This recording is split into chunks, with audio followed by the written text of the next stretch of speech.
সদরুদ্দিন আদনানের ছেলেকে মেরে ফেলেছে। এসব কি জুলফিকার? এগুলোর মানে কি জুলফিকার?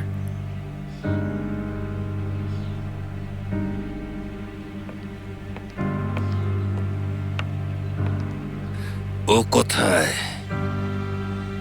কে বাবা? ও কোথায়?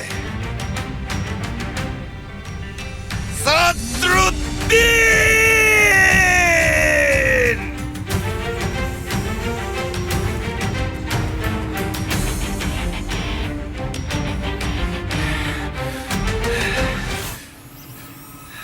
সদরুদ্দিন!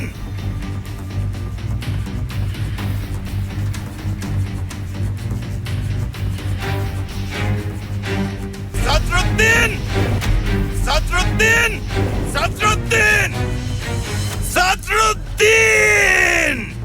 সদরুদ্দিন, তুমি কোথায় আছো?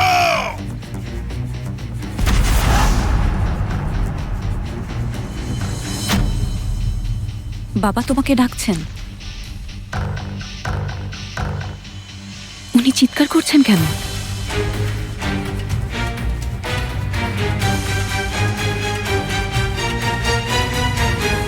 আয়শা, আমার কথা তুমি কি হয়েছে বাবা? আমার একটা জরুরি কাজ পড়ে গেছে, ওদের বড় চিন্তা না করতে। কি হয়েছে এসো বাবা? তাড়াতাড়ি ওঠো। কি হচ্ছে এসব? তুমি কিছু জানো জুলফিকার?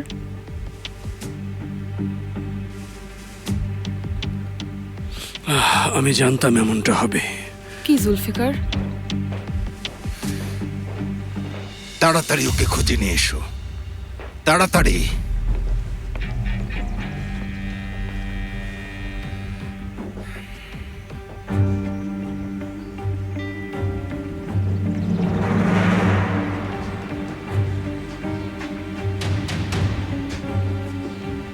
বাবা, কিছু হয়েছে?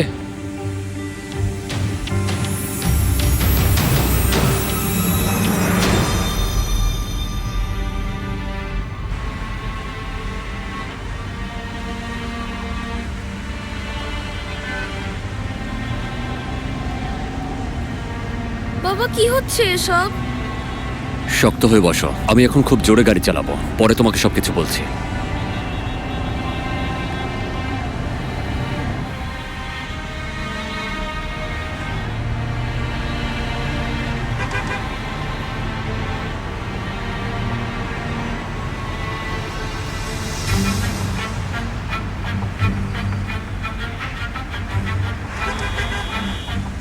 আয়শা, আয়শা, আয়শা, তুমি একবার আমার কথাটা শুনবে তো নাকি? গাড়িটা থামাও প্লিজ।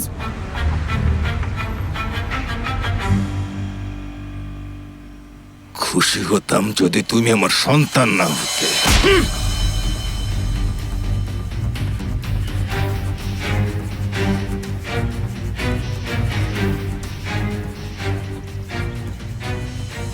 কি হয়েছে বাবা? আর কি চাও তুমি? আর কি চাও তুমি? দেখো,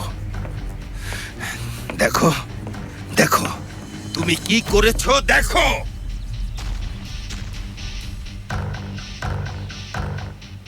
বাবা, একবার আমার কথাটা শুনুন। বাবা আস্তে, আমরা অ্যাক্সিডেন্ট করব তো। কিচ্ছু হবে না বাবা, সাবধানে বসো, কিচ্ছু হবে না। আয়শা, আমার যা বলার সেটা আমাকে বলতে দাও, তারপর তোমার যা ইচ্ছে তুমি করো। আগে আমার কথাটা তো শুনবে প্লিজ। আয়শা, আয়শা, গাড়িটা থামাও বলছি। আরে থামাচ্ছ না কেন?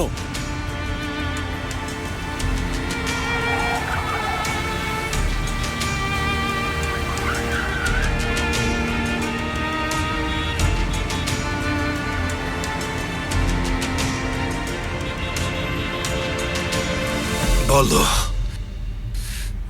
বলো এটা তুমি কেন করলে? কেন, কেন করেছো? আমাকে প্লিজ বলো যে এটা একটা অ্যাক্সিডেন্ট ছিল। বাবা, আপনি শান্ত হন। তুমি নাক গলাবে না। বাবা, চলো এখান থেকে যাই। আমি তোমাকে বলেছিলাম তাই না? তোমাকে জিজ্ঞেস করেছিলাম তুমি এমন কিছু করেছিলে কিনা। তুমি বলেছিলে করনি, তাহলে এগুলো কি বলো আমাকে। বাবা, আমি একটু আলাদা কথা বলতে চাই। তোমরা যাও।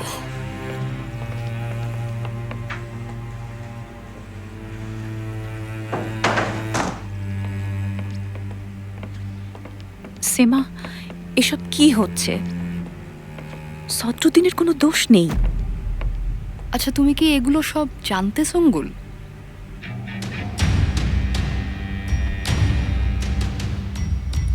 ভাই, তোমার কি মনে হয় সদরুদ্দিন বাবাকে সবকিছু বলে দেবে? মনে হয় না, বলার তো কথা না। আমার মনে হয় বাবা যদি সব জানতে পারে তাহলে আমাদেরকে মেরেই ফেলবে। সদরুদ্দিনের ব্যাপারে কিছুই বলা যায় না, বলে দিতেও পারে। সেফের, বাবা তোমাকে পছন্দ করেন। তুমি গিয়ে বলবে যে আমরা অনুতপ্ত। পছন্দ করলেও লাভ নেই, আমরা ওনার মুখের উপর মিথ্যা কথা বলেছি, মনে আছে তোমার? উনি কোনোভাবেই এটা মেনে নিতে পারবেন না। নিজের উপর খুব ঘৃণা হচ্ছে কেন সদরুদ্দিন ভাইয়ের কথা শুনতে গেলাম।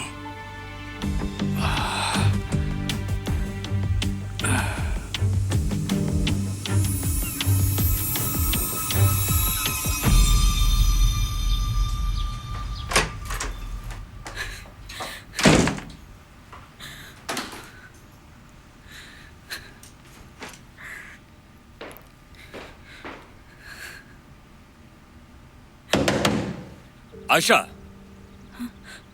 আয়শা, দরজাটা একটু খোলো, এরপর তুমি যেখানে ইচ্ছা সেখানে চলে যেও, ঠিক আছে? দরজা খোলো। মুস্তাফা, খোলো চলে বলছি। যাও, আমি তোমার চেহারাও দেখতে চাই না। এখান থেকে আমি যাব না। যদি দরকার হয় তাহলে আমি সারা রাত এখানে দাঁড়িয়ে থাকবো। আয়শা, এখানে দাঁড়িয়ে থেকো না, আমাকে তুমি এম্বারাস করছো। আমাদের মধ্যে আর কোনো কথা বাকি নেই। একদমই না, অনেক কথা আছে। আয়শা, দরজাটা আগে খোলো। বাবা, ব্যাপারটা আসলে এরকম না। তাহলে কি রকম? তুমি মানুষটাকে এভাবে শেষ করে দিলে? কিভাবে পারলে তুমি? হ্যাঁ, তুমি কি উন্মাদ নাকি? বাবা, তারা আমাকে অনেক জোর করছিল, ওদের সাথে আরো অনেক লোক ছিল। তুমি আমাকে বলেছিলে তুমি করনি, আমি তোমাকে বিশ্বাস করেছিলাম। এভাবে কেন তুমি আমাকে মিথ্যে বললে বলো তো সদরুদ্দিন? তুমি আমাকে সবার সামনে মিথ্যেবাদী বানালে কেন? আমার সম্মান নিয়ে খেলা করার সাহস তোমাকে কে দিল বলো আমাকে। আয়শা, দরজাটা খোলো। কি হয়েছে? কি? আমার বাসায় আসার সাহস কি করে হলো তোমার? বাবা, তুমি একটু ভেতরে যাবে? এখন কি গল্প বলবে তুমি? আমি শুনতে চাই তুমি আর কত মিথ্যা বলতে পারো। আয়শা, আগে আমার কথা শোনো। আমি জানি আমি তোমাকে মিথ্যা বলেছি, ও তাই নাকি? কিন্তু আমার কিছুই করার ছিল না। কিছুই করার ছিল না? আমি তোমাকে সবকিছুই বলতে যাচ্ছিলাম, সবকিছুই। আয়শা, বিশ্বাস করেছিলাম বারবার। তোমাকে আমার বাবার কথাও বলেছিলাম। তুমি আমার চোখের দিকে তাকিয়ে কি বলেছিলে জানো মুস্তাফা? যে তুমি আমার বাবাকে নাকি চেনোই না। উফ, কত বোকা ছিলাম আমি। আয়শা, আমি তোমাকে কসম করে বলছি, আমি তোমার বাবাকে চিনতাম না। অনেক পরে জেনেছি, অনেক পরে আমি জেনেছি উনি তোমার বাবা। যখন জানতে পারলে তখন বলতে তুমি আমাকে। আরে আমি কিভাবে বলবো? এমনিতেই আমাদের মাঝে এত কিছু চলছিল, এর ভেতরে এসব কথা কিভাবে বলি? আমি তোমাকে হারাতে চাইনি। মুস্তাফা, তুমি বাসা থেকে বের হয়ে যাও। আয়শা, আমার গায়ে হাত দেবে না, খবরদার, খবরদার।